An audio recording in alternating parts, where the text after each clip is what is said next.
This edition of the Ridley Report is brought to you by Freaking.com.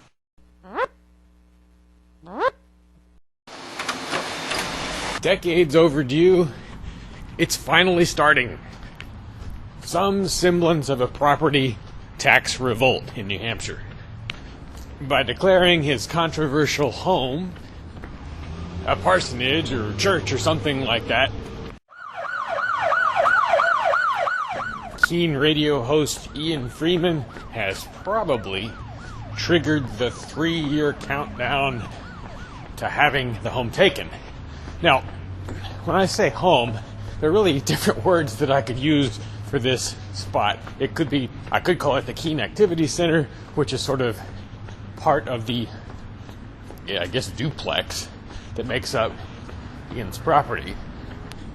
That place is even more controversial than Ian's house. Although, I'm really not sure what all the definitions are here and what all the geographic significance of each part of the property is. And I'm not sure if the Keene Activity Center is part of that, if it's just Ian's house. But anyway, the important thing is there's a property there that's basically going into revolt status. Now, if I understand correctly, this situation is different from what's developing in Grafton, where Free Stater John Cannell owns a church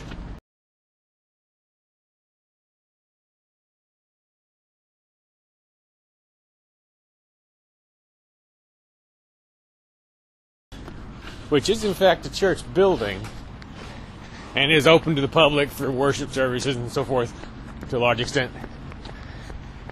I'm assuming he, kind of went through the normal paces that you go through in terms of paperwork and so forth. I'm not really referring to that as an attempted revolt. Who is the guy in the hat? The man right there stole my phone. What Ian and company are doing, I got the impression from listening to Free Talk Live that they're not even going through the motions of trying to get government approval to be a church or be treated as a church. Anyway, so whichever of these properties or situations inspire you more, I think maybe we have some thinking to do about what kinds of things can or should be done to make sure the government does not have an easy time of it if it comes for them, for these properties. Here are some of my brainstorms. Things we've never been able to do before. So in some cases.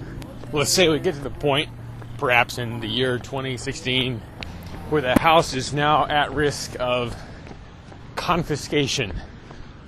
And personally, I would have preferred this was just an out-and-out civil disobedience act as opposed to going through the sort of freak showish element of calling it a church.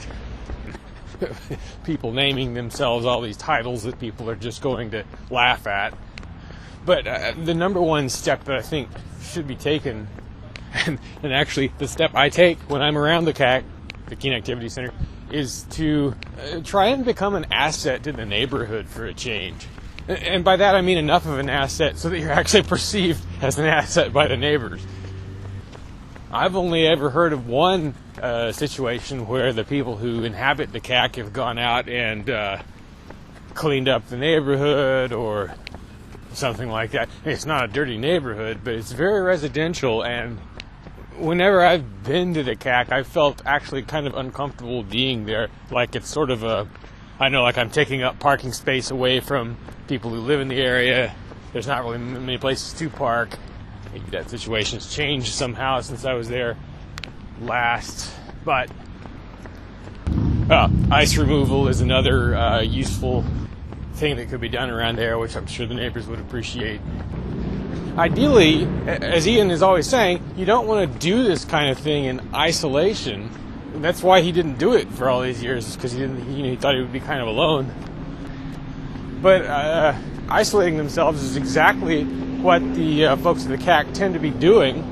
Why are you threatening? I just got a video an camera. Object in your hand, and it's very threatening. Perhaps you should The camera is threatening to you, Kay? Yes, I think it is. You just stepped up to me. Isn't that what you used to do?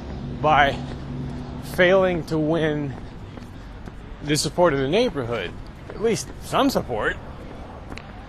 Well, they probably get some, but I don't sense much effort to maximize that. What are you arresting this man for? You've seen the